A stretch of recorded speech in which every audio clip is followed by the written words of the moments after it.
Wow, what an act to follow, both Tommy and yourself. Thank you very much for allowing me to tell my story today. It's in just working this through, I've got a little slideshow as well. I didn't take videos of myself, but it's really been quite a cathartic experience to be able to one, write the notes, look back on the time since I was diagnosed, but also looking back in my past as well, and to see what I've done in my life and what has brought me to this point as well.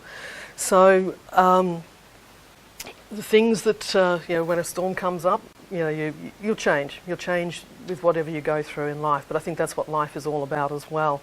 So today, as Kate said, that I was diagnosed last year in February 18th, 2014, and then I had my transplant on the 1st of August 2014. So on Saturday I turned 1 post-transplant. I'm in the middle of my 12-month post-transplant checks now, and tomorrow I have a 12-month bone marrow aspiration. So this chat is actually bringing this my transplant. 12 months. It's almost a closure, because next week I'm having a hip replacement. But that's all good. It's structural. It's not destroying my immune system. It's not cancer of the bones or anything. It's something that is going to get me moving and get me more mobile and hopefully climb mountains again. So that was me. In 2013. I completed my second triathlon in the May, and I broke my foot a couple of weeks later, and then I was made redundant in the June, and then I turned 50 in the July. And I jokingly said to myself, I better watch out and better look after myself, because what else can hit me? So the rest of is history, really. The car, I think, it's not showing off because it's a beautiful car, but the number plate really amused me. It's 135 TOX TOX, and this is 3 weeks before I was diagnosed in there. With the diagnosis, I hadn't been feeling well for a number of weeks, and I went to my GP. I had a blood test in the morning, and I was hospitalised that night, and they started the chemo the following day, basically. What happened when I met my haematologist for the first time is that he said what it was. He didn't actually mention the term leukemia before I was checked in or admitted, but what he did say when he saw me the following morning, talked about the blood counts, told me what it was: acute lymphoblastic leukemia, Philadelphia positive. It's a rare form, and he said it was treatable. And of all the talk that he gave me, what they were going to do, the hyper-CVAD protocol, etc. The word that stuck with me was treatable. And I think that's all the way through this, regardless of a transplant or the cancer that you have or leukemia that you have. There is always a next step, and that's what Dr. Morton was saying there. The research and the treatments, the processes that they're going through, there is always a next step there. So really, that's the key of to keep on going on and just sticking with it. I was telling people who were concerned friends, they're very, very worried about me. I was keeping them happy in a way, saying, it's okay, it's only a bone marrow disorder. So I had no idea what I was in for, really, and I think the ignorance and the naivety really helped me along the way. I didn't Google, I didn't ask for any prognosis in terms of life expectancy, nothing like that, and I still haven't. I've Googled a little bit, but because I know a little bit more now. But when you're first diagnosed, it's a little bit of a shock, but really I just went into, there wasn't a lot of time, something had to be done very quickly, and I'm in good hands. And I think that's reflected with both of our other speakers, is that you're in good hands, you're just there and you trust and accept. So I started the chemo on the 20th of Feb for my leukemia, and then went through, with the type of leukemia, there are 8 rounds of hyper-CVAD treatment, and I went through 5 of them because I was in remission by April, and also they had lined me up. My brother wasn't a match. He checked, which was rather good actually, because my donor turned out to be a 10 out of 10 match and a 32-year-old. My brother, he's now 55, he's on blood pressure and cholesterol tablets, and I didn't really want that in me, So really, you've got this thing where you've got have the generosity of a complete stranger in Australia. He's local, and he's donated his cells to save my life. And that's astounding. It's so humbling. This whole process, the people that I've met along the way, it is just so humbling. And then you have this stranger, unpaid, just donating the cells to help you live. And as you can see, I'm alive.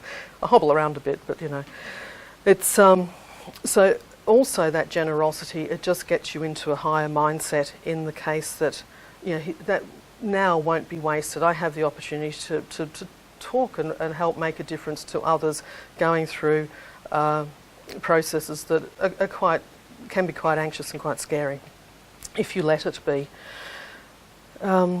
One of the things during this time with the leukemia, I'm spending a little bit of time on my diagnosis because it really set me up, I think, to get through the transplant, the debilitation that we all talk about. I had a couple of weeks in early on, I had a rigor fever, a bad rigor fever where I hadn't come across these before, but the doctor wanted to get me into hospital because if I had a fever at home, I lived by myself, I wouldn't know what to do. And so this fever hit me, went above 38, and within a couple of hours I was shaking. It was only afterwards that I realised that my thumb was blue, and the nurse said, "You had turned blue." When the fever broke, I was sitting on the side of my bed, dinner was in front of me a couple of hours later, and I felt just clear and clean, and I just thought, what the hell just happened? And it was a case of, if I had that at home, I would be dead. So there are significant moments that you'll have during this time, is that you realise how serious this is. I can be flippant in some of the things I say, but that triggered me to say, this is serious, I really need to be on top of things, explain to people around you, this is what can happen very, very quickly. The temperature started rising, they took bloods, they took the things for antibiotics, but I couldn't breathe. They gave me pethidone to settle down, and then it was clear. But you have to get onto things very early and watch your body and just keep on being vigilant. Now, even though I'm 12 months post-transplant, any little niggles, you still go ahead and go, what's that? Will it pass? No, but you're always there to almost call up the ward and things as well. Okay, and then one of the things I wanted to say is that the period between the leukaemia chemo that I had and sourcing the donor and the transplant chemo and the transplant process, that was really probably the most anxious time that I had during all of this. I was coming from a private hospital, the Holy Spirit Northside, to go into public hospital at the RB at the Royal Brisbane, and the explanation that they give you prior to the transplant, it really is quite daunting. But they have to make sure that you're taking this seriously, because the GVAs gets you, any infections get you, it escalates very, very quickly, so you really do have to be right on to anything. So the way that they introduce you to the transplant process, the pre-checks to make sure that you're healthy to go through it, they're tiring. You're wandering around through the hospital, go to these appointments. However, it's making sure that you can get through this and you can do the best you can with it. Everybody is on your side. The caring and competency of the staff, the medical team, they're lifesavers. They're unsung heroes in all of this, and it really is a pleasure to be, in both the public and the private system. We have an incredible medical system in this country. But once the donor's found, there's no turning back. You accept it. You're getting your immune system replaced. Your blood is going to be made by another person's cells, and it's a case of that. I have a 32-year-old helping me he's making my blood in me and keeping me protected from infections and things. So we just say thank you. And I think I haven't said thank you so often in my life now as I have in the whole 52 years that I've now been alive. So that's the BMT I had 1st of August last year. It's various sizes of faces. So the first, is it there? Doesn't matter.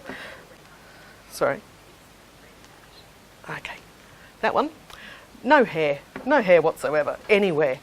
So I was hoping, when I first went in for I had the flu mal procedure, so it was, I guess, transplant light, it might be. But I had 2 little strands of eyebrows, and I thought, oh, I wonder if they will last. And they didn't. No, nothing.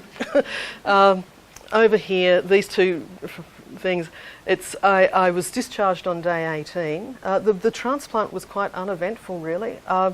The whole thing of the flu mal procedure, 11 a.m, with the cells put into you through the Hickman line, and they give you Phenergan to relax you and everything. I went to sleep. It was a real non-event, sorry to say, but that's the thing. It's the prep. You have started day -7 with chemo, and then you finally you're in as an inpatient, but it's quite uneventful. And it is very, very tiring. I think the melphalan, I had fludarabine for 4 days, melphalan, then a break, but then I was the TCZ trial that Dr. Morton was talking about. I participated in that. So we're trying to take bets, a few of the fellow patients, to see who got the placebo and who got the drug itself. But it was a little bit later that there's a book that I came across during last year called Making the Mind, You Are the Placebo, Making the Mind Matter. So in my mind, I had the drug. It didn't matter. So, I had it there. And I said that to Dr. Kennedy, and he just laughed at me. So, but it's important, if there are drug trials or other trials to go on, do accept it, because these are groundbreaking things, and they can potentially help you, or they do help your recovery as well, and at least help your mindset as well. I was neutropenic for about 10 days. I didn't get the mouth ulcers. I didn't get mouth ulcers during the leukaemia treatment either, but you certainly have to keep up all your mouth washes and things. What ends up happening with the chemo is that all of your membranes just become swollen, so that's not just your mouth, that's right through your system, everywhere. Your digestive system, this is why they always look at things, if you have problems with throat or gut, you'll have an endoscopy, then a sigmoidoscopy. I had to have those. Unfortunately, I think they went down before they went up with the same camera, I hope. I hope not.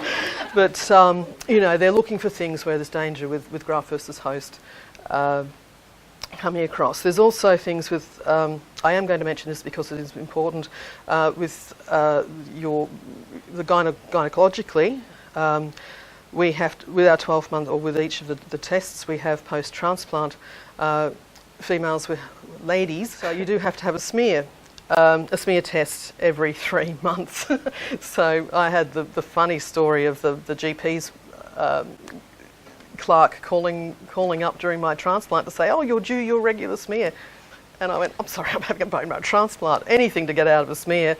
But then it was a case of, I find out that I had to have it every 3 months. So it's not pleasant, and I can quite honestly say tomorrow I'm looking forward to my bone marrow aspiration more than I look forward to the smear. But seriously, on a serious note here, with the membranes being affected by the chemo and the drugs and certainly the GVH, certainly that area is very important. My things begin to deteriorate. Down there. Sorry, we've discussed this before, and I'm not saying what I was going to. But it is a case that the GP has now prescribed some estrogen cream, because all of the treatments you become infertile as well. So my ovaries, I had my last period in my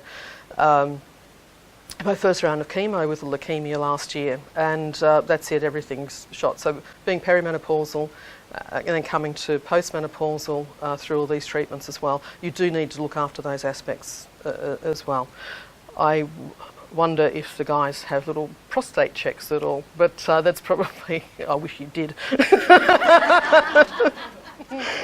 That's when the graft versus host disease, this is it on my face. It started as little tiny bumps, and then acute.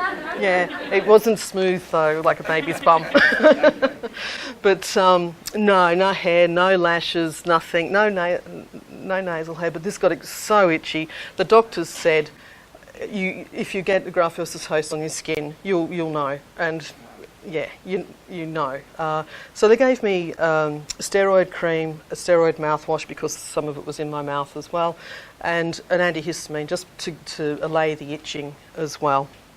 And then, of all things, I've included this one because that was 2 weeks later. So things change so quickly. You can even see, these are real, and with the eyebrows. But the other thing here, this is mainly why I wanted this one, is that your hair comes back really, really quickly with the cyclosporin, and you notice a little glow of hair there, a little halo of facial hair. So at this stage now, my facial hair and leg hair was growing faster than my head hair as well. So it was a little bit disconcerting, but it's just, you just see how these quick and fast growing cells just return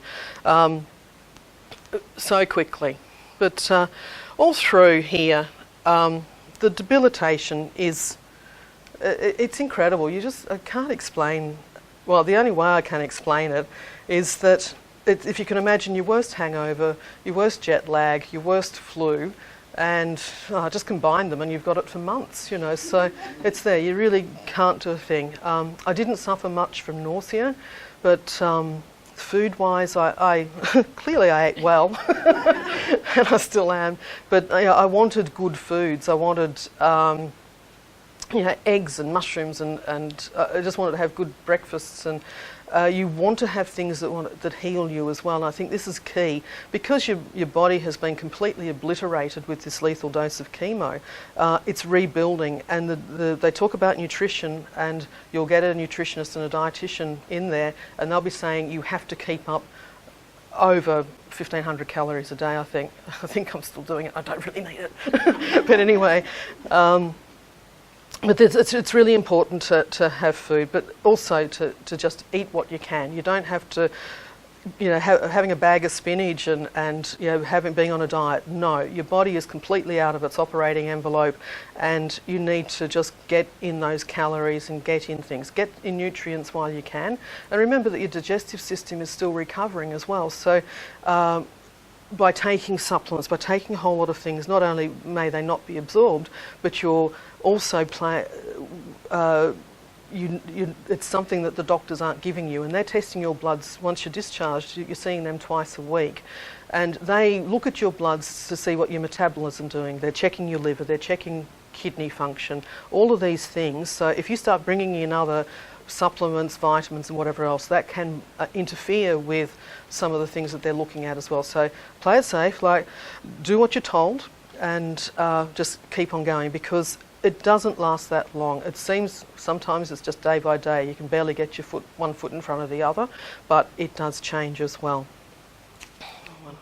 Okay, as a little bit of a joke with, I had it's important to celebrate your milestones, I think, and I've only realised that really as I've been working through some of this and just thinking about what I could talk about.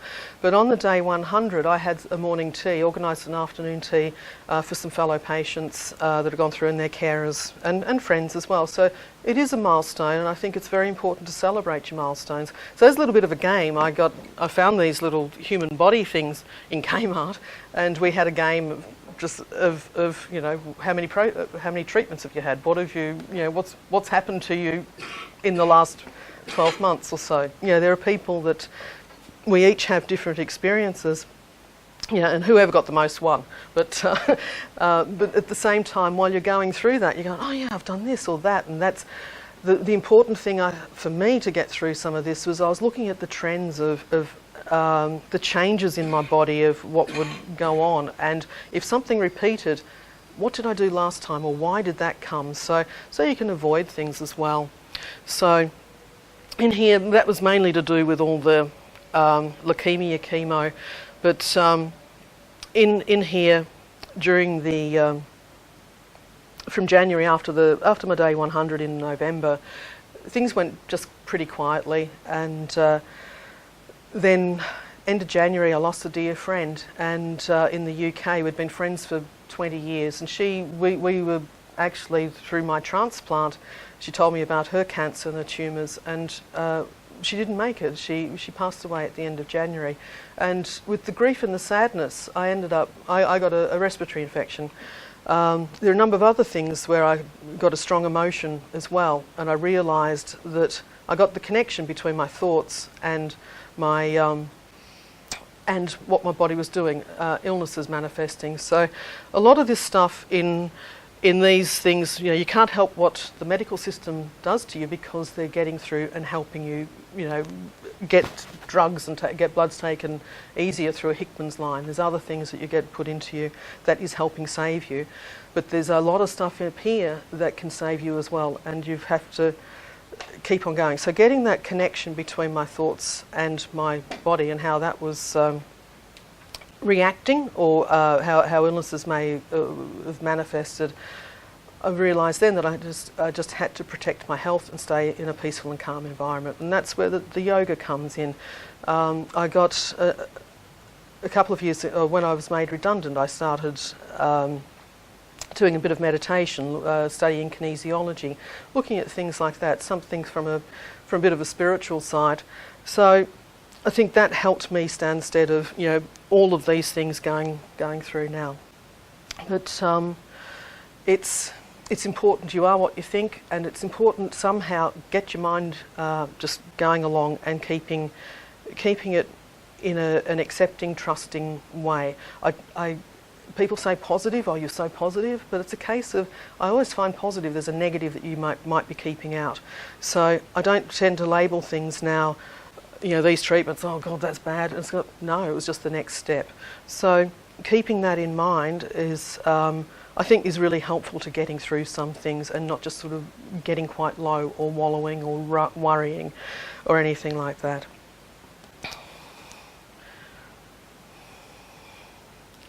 And these are the emotions that I was just talking about here. This is the book from Dr. Joe Dispenza, Making Them You Are the Placebo. So what I found here, this was really quite helpful. I came across it a few months into my leukemia treatment, and I've just stuck with it, really. But it just happened.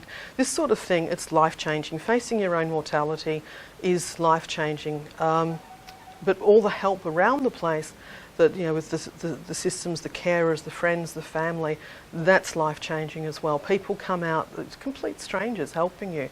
And the ultimate is, like I said, my donor. But in here, staying in creative and selfless emotions, it's not a very good copy, but it's the gratitude and love and thankfulness and peacefulness, presence and staying present. Survival emotions, the difference in living every day and having to get by, makes us rush around, helps us, there's doubt and there's fear and there's judgment and that sort of thing. Get yourself into a place, if you can, of not that, of just elevating it. And I think you'll find it quite easily because, quite frankly, you've got nothing else to do when you're whacked with the chemo drugs that we are whacked with. You have nothing left in the tank. And I was trying to, there's a book I came across, Eckhart Tolle's The Power of Now, and I embraced that just after my transplant, and he has a lovely section on that about ego and illness, and it's basically saying our soul and our body simply doesn't have the energy to feed the ego during extreme illness. And I tell you what, yes, it's correct. You have nothing left there. But in short, I could tell that I was getting better because when I started becoming interested in things at home and voicing my opinion, much to the disappointment of my carer, it was a case of I knew I was just getting better. I had more energy. But then you realise you don't want to waste your little energy on crap. Basically, you look after yourself. You look after the drugs. You look after the people who love you, and talking about people who love me, my mother is here today as well, and there are people who just stay by you. They're rocks there, and they're always there, whether they don't have to talk to you every day, you don't have to see them every day, but you know that people are there. Some of the things to get me through, humour is I started Transplant the musical in the Ward 5C. It was Sorry, it just amuses me. It's on day 9, the nurses were doing a handover. They do a handover outside your room, and one of the nurses said it's day 9 and she's fine. And of course, I just went into Madonna, and I will be for the end of time, like a virgin, neutropenic for the very last time. Like a virgin with the new cells overtaking mine. And, it's time warp, let's do the blood bank again. So, there's things like that. Spice Girls, if you want to be my Barbie, you better stand in line. Because when my hair does return, it's going to be really fine. But the ultimate was frozen. It was... one of the gracious things we have to do is take a butt swab every week to check for VRE and that sort of thing. So, and I had a butt split in with the leukemia things, chemo. But of course the nurses would need to see everything. So I just, to the tune of, do you want to build a snowman from Frozen? I'd just say, do you want to see my butt split? So, and that led into lots of other things as well. But most bodily functions, mishaps and procedures, once you understand them, you can see the humour in things, but just get rid of the fear, and you'll be able to laugh at some things or find something. And it's tragic what we can laugh at too. The poos, wheeze and farts, it's incredible what you can talk about that. I call it chemo sphincter when you can't quite hold anything in. All of your muscles are affected. So, and that leads me on. I was going to talk about driving. I didn't drive for a couple of months because you haven't got the reflexes, you haven't got the judgment, and it's very important to make those calls and to understand your body, because you don't want to hit other people or damage your nice car that you can't drive. So it's when you realise that the muscles around your eyes, they don't go. Your neural processing is a lot. It's obliterated. It's slow because of this chemo that has just gone right through our body. It's not just about losing your skin and hair, and this is what people outside this process and outside this room wouldn't understand. For months now, years, you still aren't 100%. You still can't do a triathlon to what you would. I would like to do a triathlon with my donor, but eventually, but it's not going to be the same as what I have done. But that's fine because I'm alive as well. It's really understanding your limitations with things. And in here, that one. Oh, day 100, we've got cupcakes. These are Dave and Nev. They both transplanted. Nev was a week before me. Dave was a day before me. Dave and I he talks, and then he got on steroids one day, and you just can't stop him as well. So, we had a little thing. He was going around the ward, and with his little trolley, your drug trolleys, and he goes, "What's the name of yours?" I go, "Huh?" He says, "Drug trolley." "Mine's Cedric." And I says, "Mine's Carlos the drug trolley." And I won. So there's things like that. To the mundane, the boring things is to make the most of, celebrate the occasions. Now, this lady here, this is my neighbour. Beautiful, beautiful woman, and I hadn't seen her for a couple of months, and she dropped in just before I came here today. She brought me food. She picked me up and took me into hospital, all the appointments, that sort of thing. Magnificent. But and I usually well up with this, so please excuse me, but these are 1,000 origami cranes. So the story is the little girl in Hiroshima, she contracted leukemia when she was about 12, and there's the story of the 1,000 cranes will bring you good health and a wish. And she unfortunately passed away before making the 1,000 cranes, but what Anka did was got a few of my neighbours around me, and for my 100-day, they had a 100-day barbecue, and I didn't realise that she was inviting neighbours or anything, but they presented me with these 1,000 origami cranes. And it's things like this that are just so touching. I have them hanging up in it's the entrance hall, and it's just over. And underneath is this thing, the little sign. I think every accomplishment starts with a decision to try. And that's the key. There'll be days that you can't, like I said, put your foot in front of the other or roll over in bed. I lost my core muscle strength, like you wouldn't believe, and I think this is what's exposed the hip as well. But it's certainly a case is just day by day. You know, you'll get there, but you just try. You keep on trying, and you know, you just do a little bit, or you don't. It doesn't matter. It's, you know, you just get going. Other gifts. See, just the things that come out, and this is just a few of the things. You know, there's lots of people around. A friend of myself, another UK friend, sent across a Christian Lacroix scarf. We used to watch Absolutely Fabulous in the 90s in the UK, Sweetie Darling, and it was all about Lacroix Sweetie, and I have received this scarf in the post one day, and it was so nice. I did, you know, to wear on my head. I didn't want to soil it, so I've had it framed and I've got it hanging up in my lounge room. It's just a reminder of friendship and support and things as well. My youngest niece, she gave that to me before at Christmas in 2013. She knew that I'd had a tough year in 2013. This is before I was diagnosed, but I took this with me every hospital visit that I had and had it on my windowsill. So you look out, you see the sunshine, and you look for rainbows, whether it's raining or sunshine or whatever. But it's those sorts of things that you keep on going with.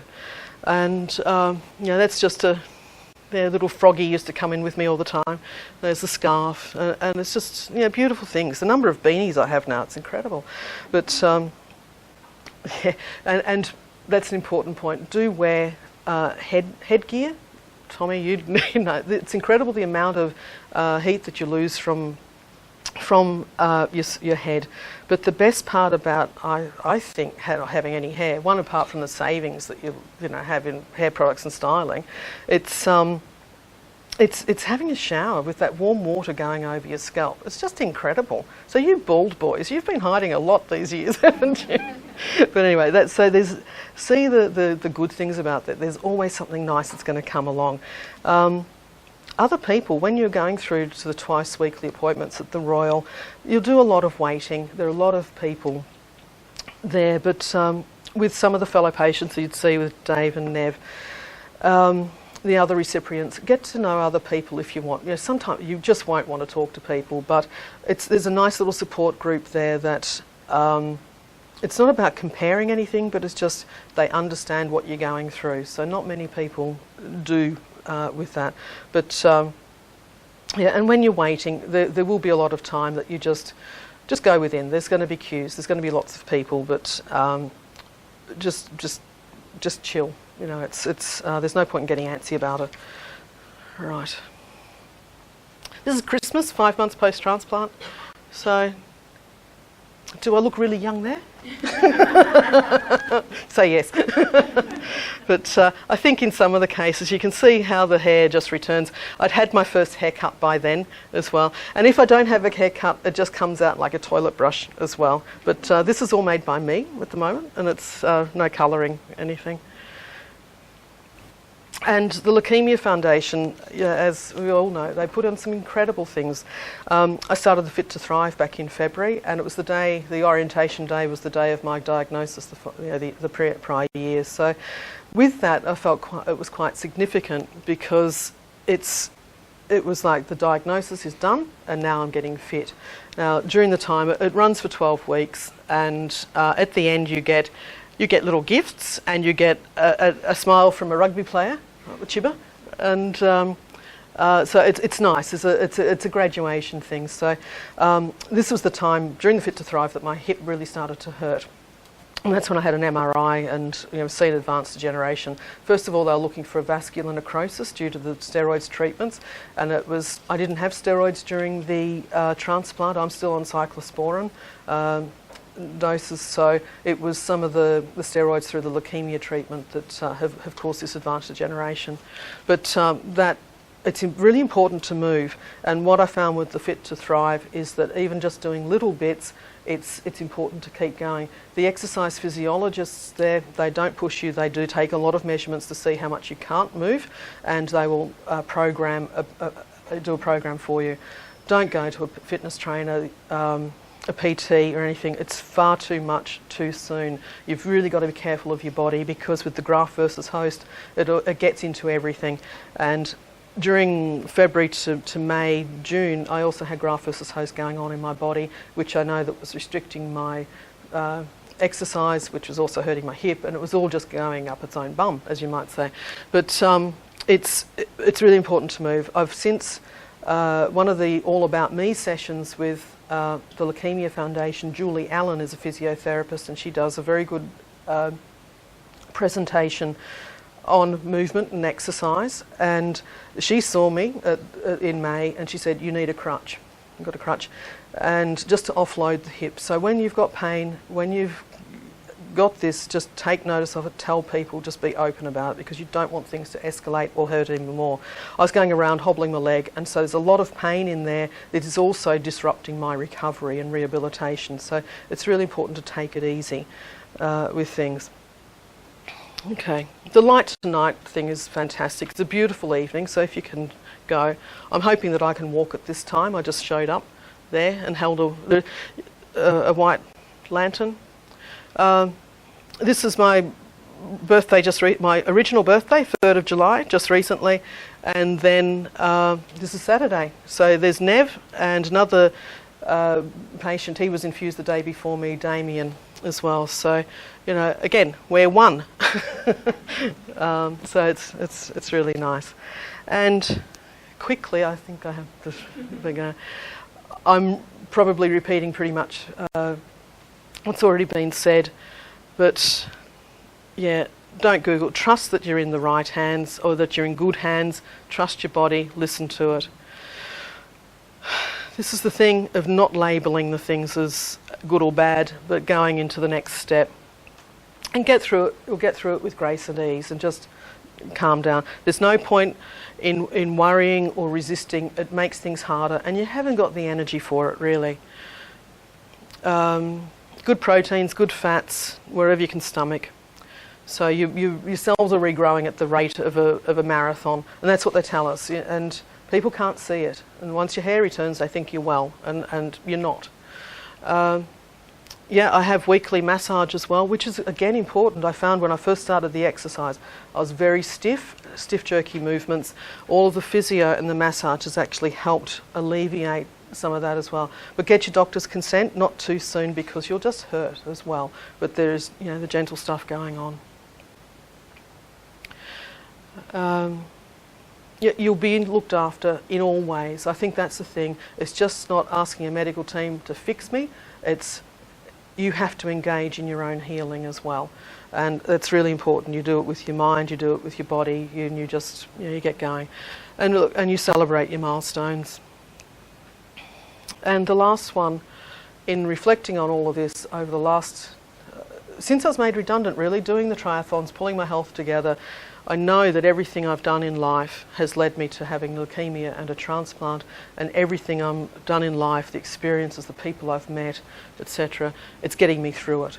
And that's the same with you guys. Dig deep on your experience. You can get through all of it, and get through it with laughter and joy and enthusiasm, because they're spending a lot of money on you, really, but beside all of that, they're saving your life as well. And the other thing is, yeah, believe in yourself. Everything's temporary, it all passes. And then you'll be known as a chimera. So you'll have donor cells in you making your blood and your marrow, and you'll have your cells making your skin and your hair. And next week I'll have a titanium hip. So I'm not quite the $6 million woman, but I reckon about $2 million at the moment. But no, good luck everybody, and thank you.